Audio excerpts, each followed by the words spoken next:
Blowing stuff up and hitting the Authority where it hurts. That's my game. Now, if you're as good as Elizabeth says you are, then I do believe you and I will get along nicely. With Rage, we've blown out the experience. We have a much larger world. We have very unique environments. We have various gameplay experiences. Rage is more than just a first-person game. It's a complete experience. We're known for making this straightforward action shooter, and we kept that. But then we added on top of it this deep and meaningful story.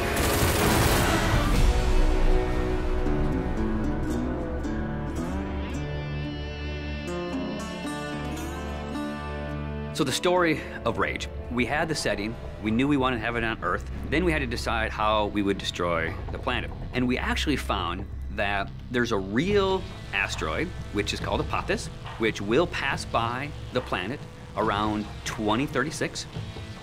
So in the fictional world of Rage, when the governments of the world discovered that Apophis would hit us and destroy most of civilization, they initiated a program called the Eden Project.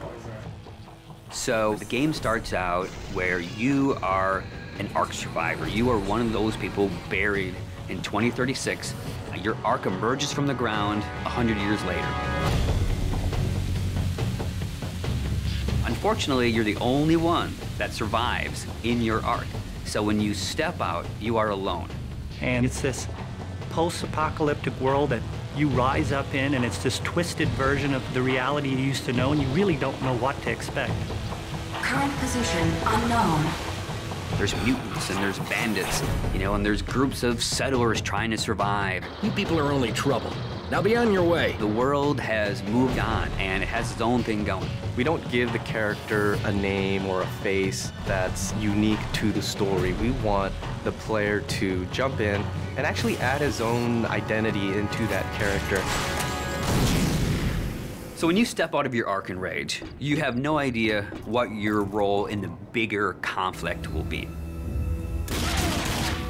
At first, all you are worried about is surviving. And you team up with some settlers, and you're doing some odd jobs. So here's what I need you to do. So you're not just going from one area to an airlock to the next area. It is an open world. It's believable in a sense. And it's the story and the characters and the setting that really delivers the gameplay. You're driving across these landscapes, and you're going visit people here, and they're giving you jobs to do. And as you head out of your safe zone, you enter like a combat area. So you may find a handful of bandits with rocket launchers mounted on their cars. And as a player, if you wish to engage them, you can. If you wish to try to run and gun and get out of there, you can. Then the story starts unfolding, and you realize that these warring bandit clans, they all occupy a certain area of the wasteland. They own it. They'll attack you if you go in there and you don't look right. Then the same thing with the towns. If they don't know you, they're gonna treat you like an outcast. Well, will you look here? A new face, a new body. Oh, I am so glad I got out of bed this morning. You start learning about these crazy mutants who they don't even like each other, much less you, much less the bandits. And then you learn about this other faction, the Authority, and they start playing a bigger and bigger role in the story. They are trying to control the wasteland and set the direction of mankind. That's the truth. And that's what people need to know. So there's a small group of people called the Resistance that are fighting against the Authority.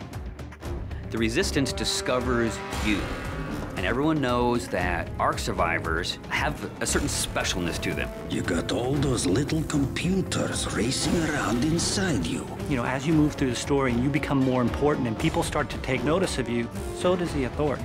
As you, the player, get your weapons and start interacting with the characters and start fighting all the bad guys in the world, you understand what your role is in the world. So, you're the new team member.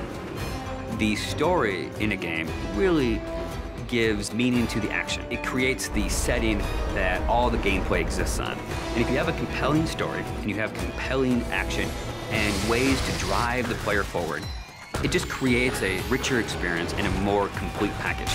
But it's always about, again, something new around every corner, and you really have to stay on your toes in the wasteland.